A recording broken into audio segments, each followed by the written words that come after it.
my main op-ed for the day, published over at HartmannReport.com. The headline is, "The GOP's #1 issue is the survival of white supremacy." And interestingly, I found this photo over at Wikimedia Commons of a 1959 Little Rock rally against segregation, or against integration, in favor of segregation.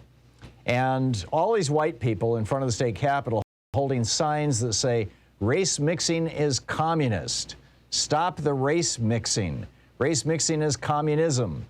Turns out it was the John Birch Society, apparently, that was providing most of those signs, and that actually is a consequential story, which we'll get into here. In fact, let me just start out. For Democrats all across the country, and for Democratic voters, there's a pile of issues that are on the ballot in the elections tomorrow across the country. You've got climate change, you've got free college, you've got expanding Medicare, you've got family leave after giving birth, you got pre-K education, you got the middle class tax cut, you got a child tax credit, you have the minimum wage, there's the right to unionize, and literally dozens of other lower profile issues. For Republicans, though, there's really only one issue on the ballot tomorrow: race. That's it. When they talk about getting tough on crime, it's about race. When they talk about education in our schools, it's about race. And really, it's not even just about race. What Republicans are voting for and voting on in many of these races around the country is, frankly, the survival of the political and economic variations of white supremacy in the United States. You know, 40 years ago, Republicans pretended that they were about something other than white supremacy. You know, they actually, this is 50 years ago, but they needed the white supremacists to win electoral victories because, you know, I mean, this is back in the 60s, because it was what the home of white racists prior to 1964 was the Democratic Party, by and large. The Republican Party, there were a lot of African Americans across the United States who were registered and voted as Republicans. That was the party of Abraham Lincoln. It was the party that ended slavery. But all that changed in 64 and 65 when the Civil Rights Act, the Voting Rights Act were passed by a democratically controlled Congress and signed by a Democratic president, Lyndon Johnson. Republicans used to talk about, you know, step by step and all that kind of stuff. No more.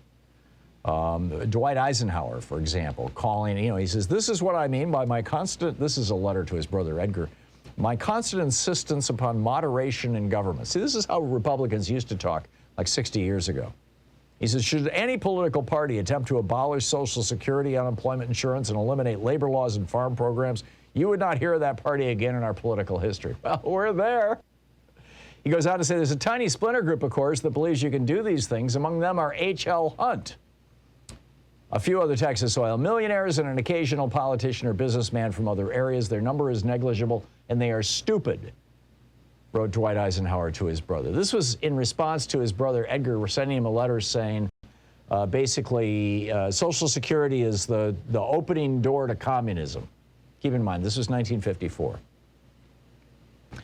So Eisenhower references H.L. Hunt. H.L. Hunt was then the richest man in the world.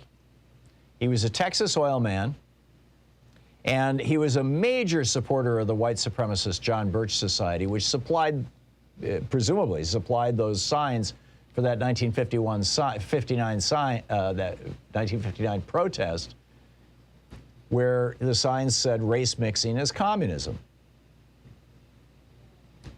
Hunt was such a segregationist that he not only financially supported George Wallace, the Democrat who said, you know, segregation now, segregation forever, but he also supported the Nation of Islam's Elijah Muhammad financially because he advocated black and white people living separately.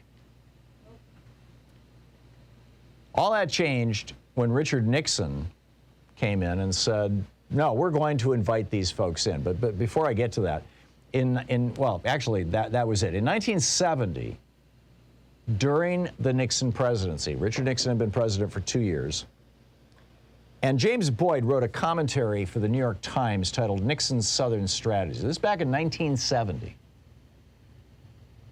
And he was quoting from a piece that Kevin Phillips had published in '64 in which he said that there was a backlash coming to the New Deal, and this would sweep Republicans into office within the next decade.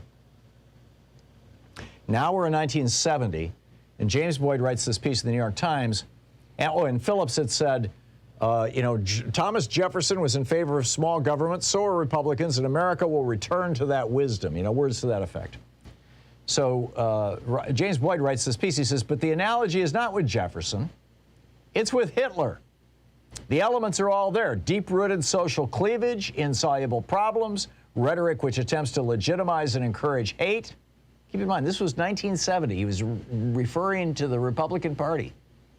A phony genetic and geographical underpinning, a despised minority to blame for everything. It all adds up to scapegoat politics, which is a tactic of fascism.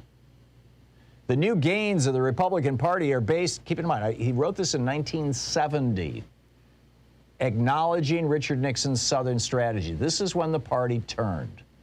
The new gains of the Republican Party are based upon preserving the status quo by stopping the civil rights advance. But the status quo is racist. The Nixon administration tries to legitimize this. To say we are to stop progress on integration now, to pervert the moral authority of the presidency in order to make white people feel more comfortable with their prejudices, and that's what's happening today, is to say that we accept racism.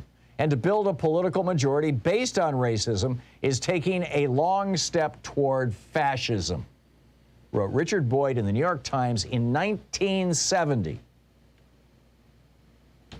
And so now here you've got Republicans echoing this white supremacist theory. They live in this zero-sum world, which is, by the way, not the world we live in. But in their fantasy world, when all people get jobs, Republican white supremacists believe that white people must lose jobs. When all people get voting rights, Republican white supremacists believe they'll end up with politicians who no longer put white people's interests first. When all people get housing rights, Republican white supremacists believe their housing opportunities are damaged. When all people's history gets recognition in schools, Republican white supremacists believe and assert that their white children will feel ashamed of their white skin. When all people immigrate to America, Republican white supremacists believe their political power is diluted. When all people get health care, Republican white supremacists believe that'll just produce more non-white babies, which is why 12 Republican-controlled states have still refused to expand Medicare. And they're already cranking this up for the 2024 election. I got an email from Donald Trump yesterday. It said, quote, our country is being poisoned with millions of people that are illegally flowing through our borders. Many are criminals from the emptied prisons of other countries. Most of these are very dangerous people. Our country is dying from within, and nobody's doing anything to stop it. This is all dog whistle.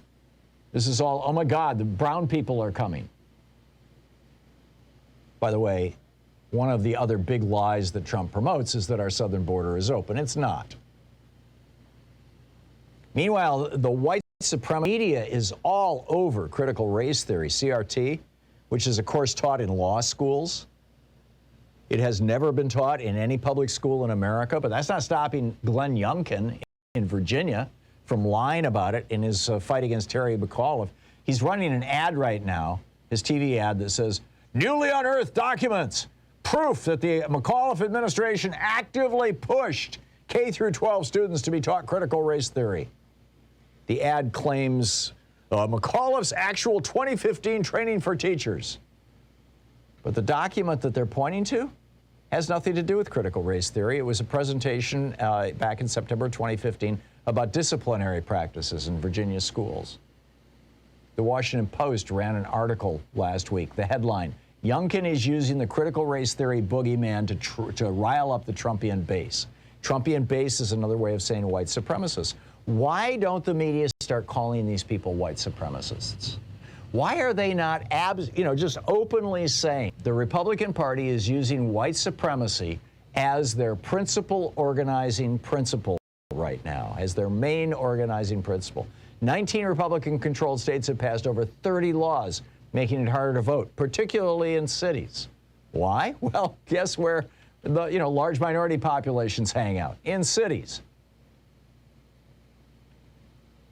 I mean, I see over and over and over again these reports. Well, I watched it all weekend on TV news. From time to time I would catch the news and it would be, well, yeah, Glenn Youngkin this, Glenn Youngkin that. Never talking about the fact that his entire television advertising campaign, or the vast majority of it in Virginia, is all about critical race theory. He's running on racism.